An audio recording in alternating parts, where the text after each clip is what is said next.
today is about how to get what you really want out of your life on a consistent basis. Now, in order to get what you really want, you got to know what it is, which for most people is a unique concept.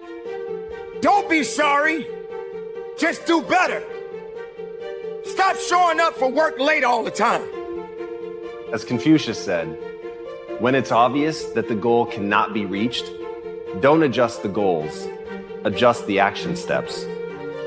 Seriously, when I ask people, what do you really want? The answer I usually get is something like, well, I don't know, or something general like, well, I wish I had a better relationship. I wish I could start my own business. I wish I had more money. I wish I could be more successful. The challenge with all those responses is they're so general, and they're not what you really want anyway. People don't want relationships. People don't want money. They don't want businesses. They don't want to be thinner. What we all want are the things we think we're going to get from those changes in our lives. Everything that you really want in your life comes down to one thing. You want some kind of change in how you feel, or what I call a change of state. The state of mind or body you're in at that moment in time. We all want to change how we feel. Think about it. The only reason you want more money, you don't want little pieces of paper with pictures of deceased notables on it, do you? Of course not. Stop being late for your success. Stop apologizing for the same mistakes over and over again. When you know you've done wrong, wake up and do right. Be accountable for your actions, because actions speak louder than words. Stop depending on other people for you to do what's right. Having a pity party is not something that you celebrate.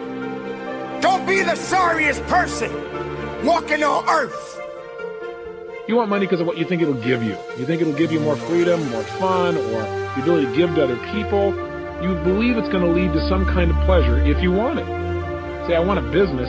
Listen, I know a lot of people in business who don't want their business anymore.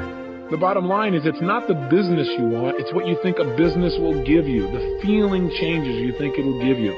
Somebody says, I want to get married. They want to get married because of what they think that will give them. Or I want a relationship. They think it's going to give them a certain kind of feeling. That's what drives all of our behaviors. Challenge me on this. See if you can find an exception. Is there anything in your life that you really, really want that the reason you want it doesn't come down to eventually some feeling you're going to get if this thing happens in your life? I'll tell you over and over again, no matter what exception someone has tried to find, if I keep asking them, well, why do you want that? But why do you want that? But why do you want that? Eventually they get to a point where they go, well, because it makes me feel good. And so that's what we really want. We want to feel good. Start being more an exceptional idea of why you exist in this world. Many mistakes will happen in your life. No one is perfect. But don't make sorry your cushion. Don't make sorry your teddy bear. Don't make sorry your place of escape. Because excuses is a manifestation of failure. Stop giving in to sorry. Stop letting sorry dictate you. Stop letting sorry tell you what to do. You better realize that everybody is not going to accept your sorry. No one wants to hear it.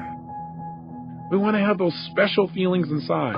In other words, we just want to be able to manage our emotions, manage our states, and create what we really want emotionally in our lives. Everything we do, we've already said, is to create pleasure. That's an emotion. And to avoid pain. That's an emotion too. And if we want to change our behavior, the quickest way to do that is change how we feel. I mean, think about it. Haven't you had a situation in your life where you did something, and after you did it, you said to yourself, I can't believe I said that. I can't believe I did that. That was so stupid. Have you ever had a situation like that? I mean, an area you're normally pretty smart in. You just did something.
really dumb?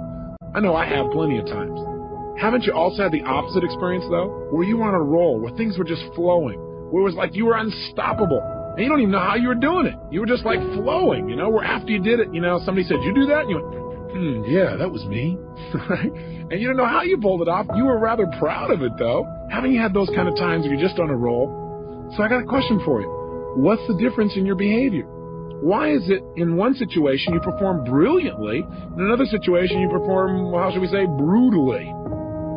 One idea can turn your life around. Deciding that you're going to focus to develop your skills. The guy was the new owner of a baseball team that was in the basement of the league when he took it over. He went to the pitcher and he said, what is your best throw? And he said, well, I got a good curveball and I've got a good fastball. And he went on talking about his different throws. He said, but tell me this, what is your best throw? He thought for a moment. He said, I've got a good fastball. He said, that's all I want you to work on. Nothing else. Just develop your fastball. The next year, they went to the World Series. Most people don't know where their fastball is. Most people go through life never discovering what their talents are. Most people never develop their talents. They have skills and abilities, but if you don't nurture them, if you don't develop them, they will never serve you. Your gifts can take you many places if you develop your gifts. Most of us don't like to do those things that come easy to us.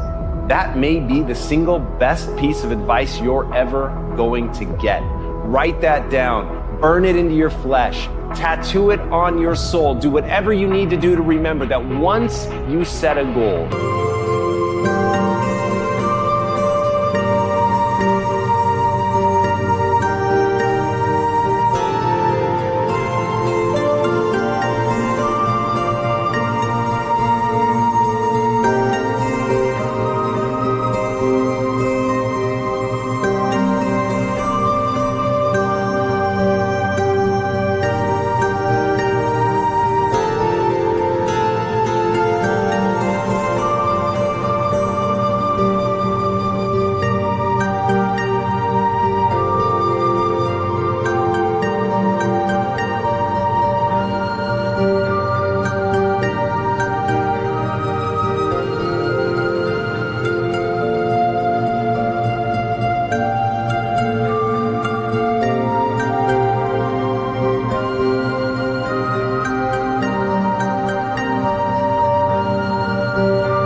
once you've decided in your life there is something that you're going to make come true, don't let anything stop you from reaching that. But the reality is, as you go, things are going to get in your way. There will be an inevitable slew of obstacles coming at you.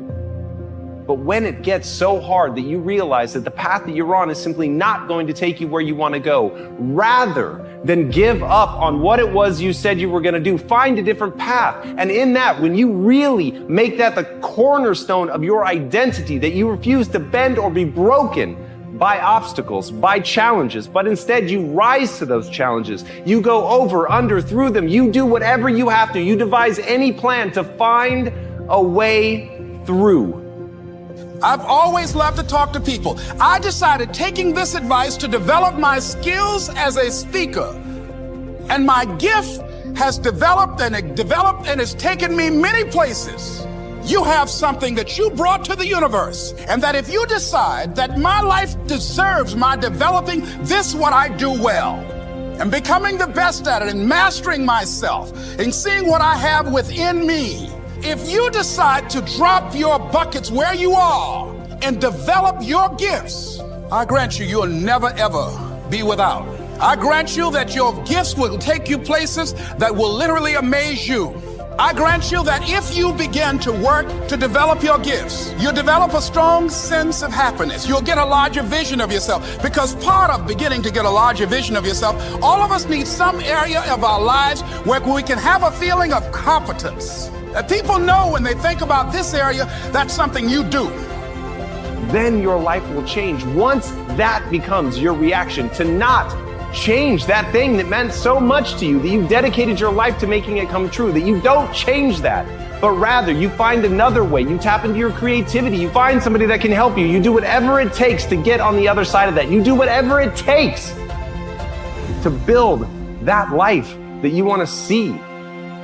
But if your reaction is to change your goal, to make it easier, to move it closer, to be less of who you could be, simply so you can check a box, you're never going to have anything that's worth having. And as Jesse Itzler said, the way you conquer self-doubt is by doing things that make you uncomfortable. And that's what stops people.